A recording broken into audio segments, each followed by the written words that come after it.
Esther stepped onto the university campus, her heart a blend of excitement and uncertainty. A simple girl from a Christian home, she carried more than her suitcase. She carried the weight of expectations. She adjusted her glasses and looked around, unsure of what lay ahead in this new chapter of her life. It didn't take long for Esther to meet Sarah, her bubbly and confident roommate.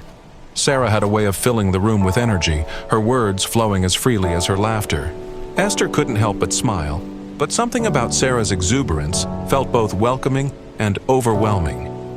Sarah wasted no time introducing Esther to the campus choir. The harmonies were beautiful, the energy contagious. But Esther couldn't shake the feeling that something was off. Laughter and playful teasing floated through the air, making her wonder, was this what she had imagined a choir to be? After practice, Sarah invited Esther to dinner at a popular spot. What Esther didn't know was that this wasn't just a restaurant, it was also a clubhouse. The dim lights and lively music immediately made her uneasy. When they arrived, Daniel, the choir master, was already there. He greeted Sarah with a tight hug and a peck on the cheek, his charm on full display. "Sarah, you're looking stunning as always." But when Daniel turned to Esther and reached out for a hug, she instinctively stepped back. The moment was awkward, her discomfort visible, but Sarah only laughed. "Oh, don't mind her, Daniel. She's just shy." As the days passed, Esther began to notice something strange. Sarah would leave the dorm late at night and return hours later, her demeanor casual as if nothing was out of the ordinary. "Where do you go every night?" Esther asked her one day. "Daniel's place. We are close, you know, and we'll soon be getting married." Esther frowned. Something about it didn't sit right with her. Esther, hesitant.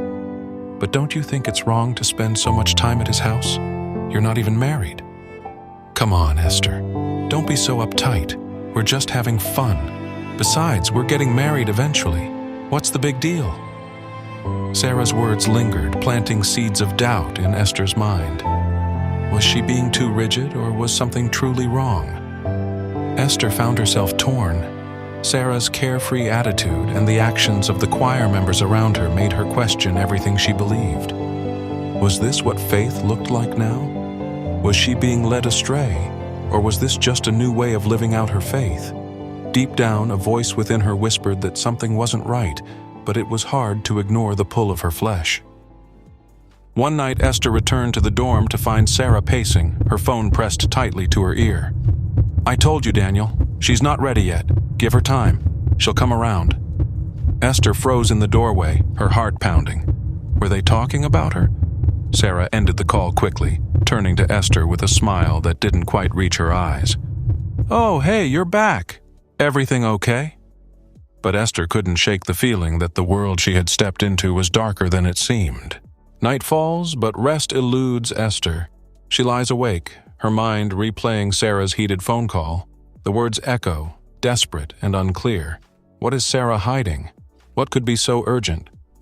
In the weeks that follow, Esther finds herself caught in an emotional whirlwind. Sarah introduces her to restaurants that blur into clubhouses, casual gatherings with alcohol, and conversations that stray far from godly values. "Nobody holy," Sarah often says. "Stop overthinking. You're still a Christian. You're just enjoying life." One Sunday after service, Peter, the charming choir master's brother, approaches her. His tone is smooth, yet something in his words feels off. "Hey, sweetheart, you're adjusting well," he says, smiling. "Sarah told me you're a natural at blending in." Esther forces a polite smile, but she notices his interactions with others. The casual touches, the charm, the deference he commands. Something about him doesn't sit right. "Peter likes you," Sarah teases later. "He's single, you know, and such a godly man." One evening, Tamiwa decides to skip an outing with Sarah, opting to stay in and catch up on homework. Left alone, curiosity takes over. Scrolling through Sarah's social media, she finds photos of choir rehearsals and Bible studies, scenes of devotion and faith. But as she dives deeper, a different story emerges. Tagged posts show Sarah at wild parties, surrounded by familiar faces from church, faces including Daniel. She also saw pictures of Daniel almost half naked. Is this what everyone is really like? Esther whispers, her heart sinking. The next day, Esther crosses paths with Deborah, an older, quieter choir member. Sensing her distraction, Deborah gently asks, "Are you okay? Does it ever feel like everyone is pretending? Like the faith we talk about isn't real?" Deborah's expression darkens. She looks around before replying, "Be careful, Tomiwa. Not everyone here is what they seem, but don't let that shake your faith. Service to God is personal, and everyone will stand to give account of his life on the day of judgment." Deborah's words are a small light in the growing shadows, but they leave Esther with more questions than answers. That night, Esther returns to the dorm to find Sarah on the phone again. Her voice is low but urgent. "I told you, Peter, she's not ready yet. Give her time, she'll come around." Esther freezes. Are they talking about her?